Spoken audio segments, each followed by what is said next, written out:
Hello everybody and welcome. Today we're going to be playing some Elden Ring. I'm going to be doing some random invasion-based duels. People will be jumping into my world, and I will be horribly murdering them with this giant stupid shield. It's pretty fantastic, and it happens to resemble a certain tool that I use in another game that I play. Well, look at that. It's the tablet. It's incredible. I'm also joined by Michael, a good friend of mine. How you doing, Michael? I'm doing good. That's good to hear. And he's just here for backup and also to make it so if I get like a million invaders invading me at once, I don't have to kill all of them at once. This build excels in 1 versus 1 duels, but is incredibly terrible at dealing with a bunch of people all at once. So yeah, we're gonna try and get some 1v1s. And this has been like my favorite way to do dueling. Actually, I've been really enjoying it this way actually. So yeah, we've got a fight against a Faith user here. It's a Faith Strength user. He is not going to be able to punch through my shield at all. And now he's going to probably... Yeah, he's going to look for some backstabs. We'll see what he can do. I don't have super high hopes for him. As you can see, my stamina didn't go down at all from that. He wasn't able to do anything. And you might have noticed that I've got Frostbite on this shield. It is a plus 14 cold fingerprint stone shield. It's a standard weapon, and I enchanted it with frost because I figured it needed a little bit more passive status to it. I think it would still be good without, but that with the madness is really, really mean to other players. So I've been enjoying it a lot. But yeah, Michael, what are your thoughts on this build? You're the one that found the shield. It seems to be pretty high pressure, which is good with the status application and everything. Mm-hmm. Yeah, Works surprisingly well.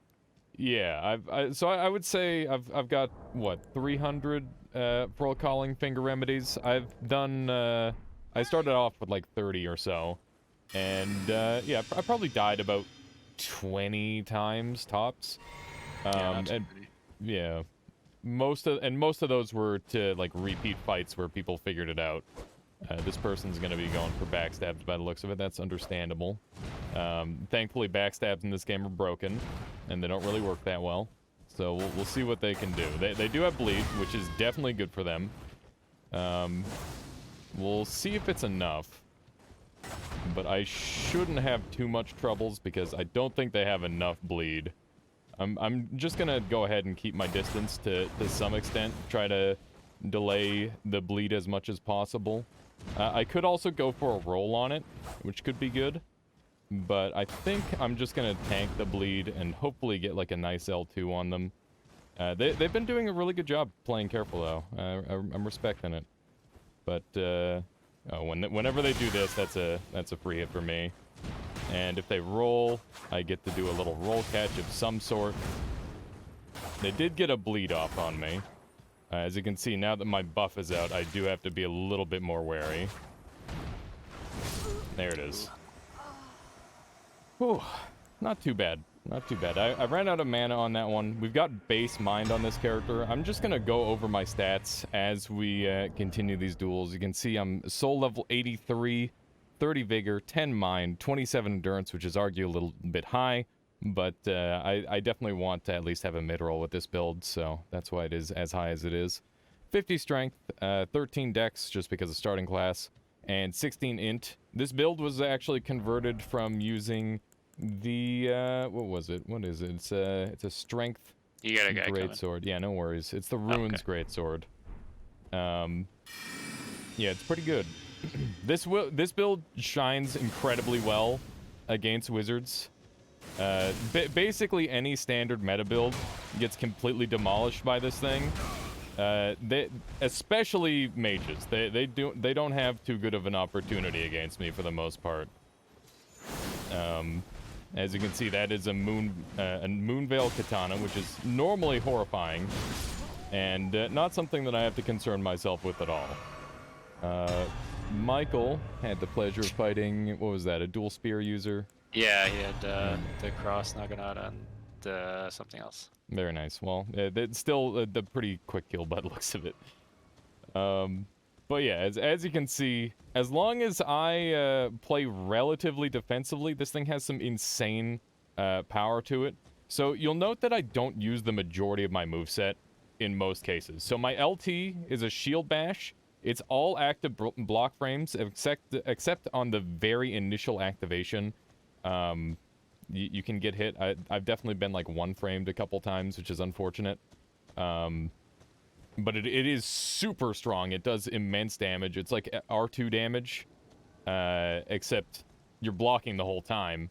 Yeah. And it's got really good range to it too, which is super nice. This guy looks like he might be okay. Yeah. This is fine.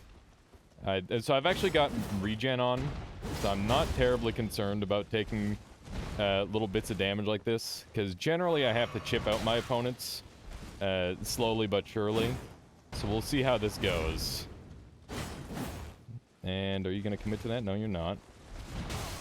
So we got a nice hit on him there. You can see the frostbite is now active. And this is where the roll panic begins. And that's where it ends. That is, a lot of people panic against this build. If you don't happen to have the exact counter right off the bat, you are going to lose. There's not too much you can do about it unless you have, like, a bleed build. Bleed build is the one thing that counters this, other than really, really clean play. That is exactly what you have to do, is circle around, and don't go for a backstab, just go for a basic hit. We are getting a little bit of lag here, which I'm trying to wait out. As you can see, it's a little bit wild, but nothing too serious. And that's a 2-hit kill. We haven't had a madness proc yet, but that's okay. Generally, the higher health opponents or people that run away tend to get worn down more by the madness. Healers get absolutely demolished by this build because I've got that constant status effect going, which is really nice. But yeah, we'll go back over the build again. So those are the stats. Obviously, not perfectly efficient. You can see I'm using the boost guarding ability with the Greatshield Talisman, Great Jar Arsenal, and Blessed Dew Talisman, which helps against all the chip damage that I'm taking. Seeing as how I enchanted my shield with Frost, it is no longer 100% physical block. You can see it's only 95 there, so the regen actually makes a big difference. But we get all the way up to 77 magic resist and 81 fire. Some really good stats across the board for the resistances, and the Scholar Shield pretty much tops us off across the board. It's really, really nice. Got another invader here. Looks like he's using a katana. We'll see what kind. Oh, maybe that's a giant thrusting sword. Okay, that means they're actually going to be able to punch through my my shield a little bit. So I got to be pretty careful. I'm gonna have to put on a lot of aggression. So here's one of the things that makes this build extremely unfair, is the fact that the fact that you get hit in this game by status effects through your rolls. This is a serious game sucks engine sort of thing, where we're just gonna have to deal with it for the rest of time probably. I would love to see this patched, but until it is, this shield and any other madness inflicting or sleep inflicting weapon is going to be incredibly broken, because that means you can get madness buildup, which puts your opponent into a massive stun lock for an extensive amount of time. It's extremely broken, and I'm glad I was able to show it off there. I can actually get a full charged R2 out of this thing onto people for about 800 damage normally. So Michael, I'm gonna let you talk about this a little bit. I'm gonna fight this guy. What do you think about this matter? What do you think they need to do about it? And is there anything they can do you think? Just like from experience with the other games, it seems like they never fixed it in Dark Souls 3, the status effect application. So I don't expect them to fix it anytime soon. I just wanted to say though, with countering that build, I don't think you can just use any bleed build. Yeah, he's super aggro, by the way. I fought him before.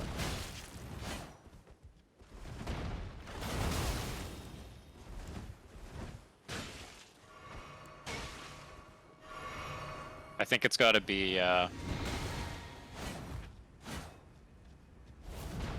like a seppuku bleed build. Yeah, like a maxed out bleed build. Mm-hmm. I'm trying to roll the bleed so that way I don't take the big damage hit, but it's not working. Gonna have to do one of these. Wonder if I can get this off in time. Nope. Damn.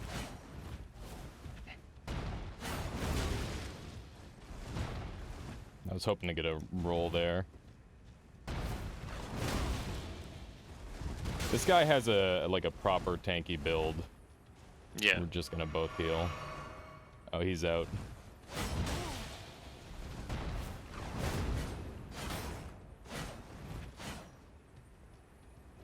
So you can see here that, you know, even like a decent bleed build like this, it gets worn down. Like he doesn't have any more healing. So what's he gonna do? Especially in this context. Oh my goodness. He's still taking some damage though. There it is. There it is. That guy fought well, but yeah, he wasn't quite equipped with the tools to beat it. Yeah, it's a really oppressive build. Moonveil Katana, destroyed. Madness Spear, it's a little bit scary at times, but overall, I would say if you're inflicting madness on yourself with a Madness Spear, you are going to get demolished by this build. Yeah. But both of them are trying to accomplish very similar things of building that madness, so generally, either neither player will apply it, or both players will end up applying it at the same time. But I have had mostly favorable matchups against the Madness Spear.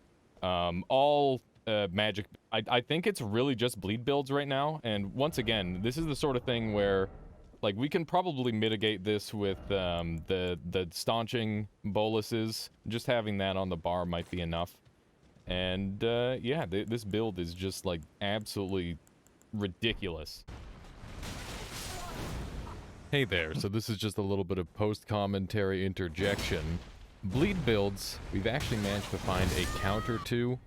We've been using Shield Bash this entire time, and we decided to look into another weapon art called Shield Crash, which is very similar, but it has insane amounts of burst potential, and it is exactly what we need to counter bleed builds. Any, like, high-pressure build that needs to attack into you a bunch, this Shield Crash will absolutely crush. If you're using a slow weapon, you get one hit. If you're using magic and you get locked in animation, you get one hit. It is insane how powerful it is. And I'll throw in some clips while I'm talking about this. But anyways, here's back to the main video. It will be focused on Shield Bash from here on out, but you will be seeing more Shield Crash content as well. There. Oh my god, I'm so happy this happened. Point down, do anything. Snap your finger. Fuck. I guess I'll talk a little bit more about the moveset. The LT is all active blocking frames. The running attack is active blocking frames. It can be hit somewhat at the beginning, but if you hold LT during that, it's like a 1-frame window, if at all. I've been hit by it like once or twice. Sometimes I've had like swords go over and around me and hit me. You got to keep in mind that this thing doesn't have perfect tracking, and that is probably its biggest weakness. People can kind of get in behind you if you're doing a lot of rogue attacks, but most players tend to panic or be overly aggressive. It's either one or the other.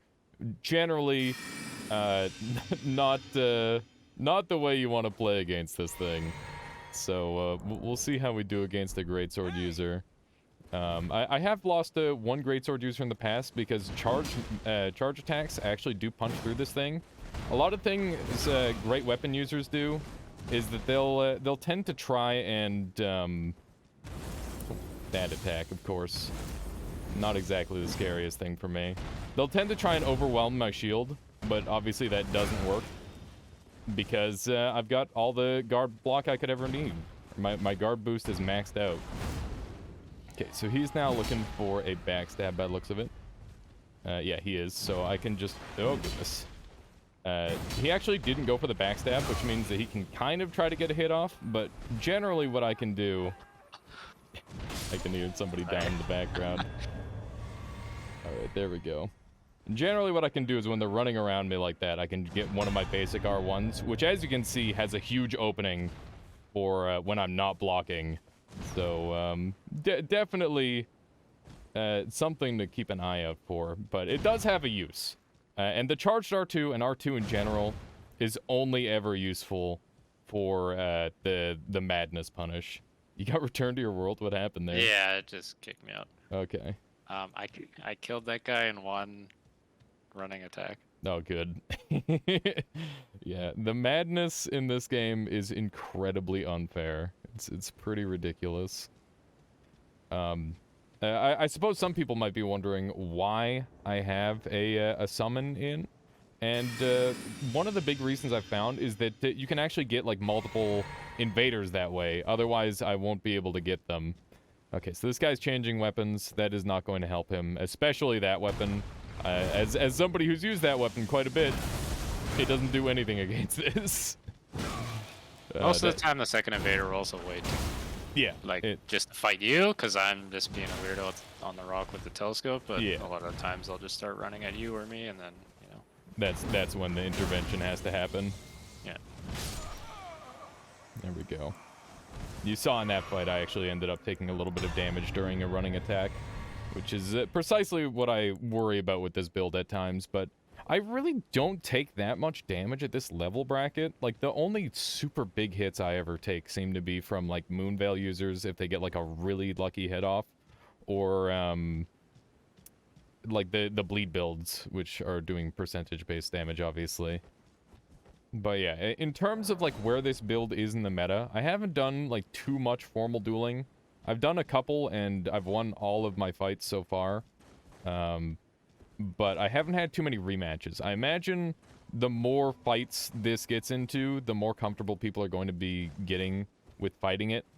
But for now, it is an absolutely destructive force as just like a host weapon. Once again, I would not recommend invading with this thing, because it is really just like a grind down your opponent's sort of weapon, and if there's 3 other phantoms hitting you, your shield does not block 360s, so there's only so much you can do.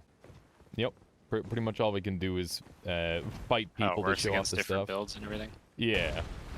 So we've got another faith build here. This one happens to be a little bit low on health. One of the big things that I really enjoy about this weapon, actually, is that it roll catches really well. Rolls are a lot shorter in this game, and if you do the running attack on people and they're rolling away, it's very easy to roll catch people. Looks like he's got curved swords. Ooh, lovely. We'll see how this plays. This LT has a bit of an opening at the tail end of it. Most people don't know that unless they get like a lucky attack off right away. This person's going for the backstab. Understandable. Once again, people who go for the backstab, I just go for a standard R1 because they're so focused on getting around me. They tend to miss a roll that way. This person doesn't have any bleed, and you can see that's a massive hit. They're running now. A lot of people double roll there. This person did not, which is good for them. Charge attack was not enough. Not doing the best job keeping the pressure on, but that's okay. I have nothing to worry about, and they have everything to worry about with the madness building up. So we'll see how it goes. There's a nice big hit. And now they're probably going to be on the defensive. My shield is now out of its buff, which does have a slight issue, but as you can see, it still has ample stability to punch through there. Nothing even to worry without that about. buff, it's still pretty crazy. Yeah, I do recommend the Greatshield charm though. I was running it without it earlier, and I did get punched through a couple times by great weapons. They weren't able to get the full punish, but even having that possibility of being staggered is something that I really don't want to deal with if this is my only weapon. And the fact that I think that's the thing that makes this more viable than just about every other shield build in any previous Souls entry is that it has 100% guard. I don't think that there's any other like weaponized shield that has gotten to 100 guard. Basically, for those of you who don't know what that means, 100 guard boost means that no matter what weapon is hitting you, you will lose 0 of your stamina. which is just incredibly broken. It's unbelievably unfair. You can see base, it's 81. I don't know the numbers on Scholar Shield and Greatshield Talisman off the top of my head, but to combine them all, they certainly seem to do the trick. All right, he's using Godslayer scythe thing. We'll see how it goes. He's definitely fought you before. Getting a couple of hits off. I'm always a little concerned when people start walking toward the dogs. So far we're good. I need to get in closer so that way it's really hard to tell the attack animation on this thing if you hold your block up, because it comes straight out of the block animation. It's very difficult to tell the difference in animation. There it is. You can see if you close that gap, get right on top of your opponent, they have a really hard time doing anything. Now that you say that, yeah, I will say it's really hard to see the attack coming. If you're not, like, super familiar with the animation. Yeah, it's just such a quick thing. You can see this is the attack animation when I'm not holding my shield up. It's pretty obvious, but if my shield is already held up, it's already in the right position, and there's not like that immediate jerk motion that happens. So it definitely helps. Do you want to maybe just summon me? Yeah, I'll summon you. Or whatever. All right, so now I'm going to fight somebody who actually knows how to face the build. It's arguable Allegedly. allegedly. So somebody who's seen it for hours and hours and also faced it a couple of times. Michael. Good luck, Michael. Are we healing in this duel? No. Okay. But we are using physics. Yeah, I still don't know where I stand on physics, but fuck it. Until there's kind of a consensus, I'm not gonna say anything. Yeah, that's fair. So you can see Michael actually has a properly scaled character. That's a crap ton of madness damage. It's very scary. Ooh, brutal. Thankfully, pre-hit me. Nope. Oh! So much damage. I wasn't sure how close you were, so I was like, oh, maybe I can hit it. It was right there. I had the tiniest sliver. So you can see against the dual wield of that spear, it can be a little bit scary. I feel like I could have played that fight a lot more cleanly. And probably same for Michael. Oh, not fucked. Yeah, the roll catches on this thing are brutal. Huge damage from the frost.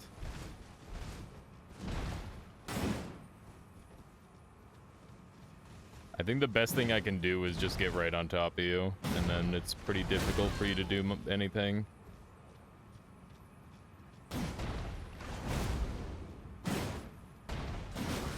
Oh, the madness.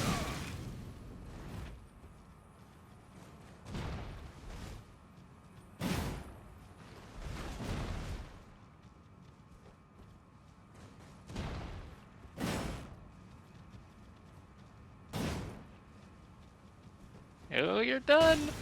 Am I, though? Nope.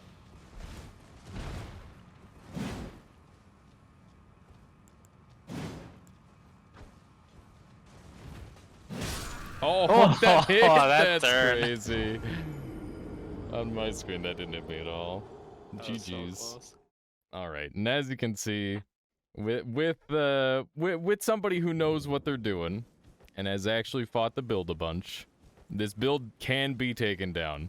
I don't know how many people are running double of those spears, to be honest, but yeah, it certainly is interesting. I hope you enjoyed the video, and yeah, thank you for watching. He's sending bees after me, Michael.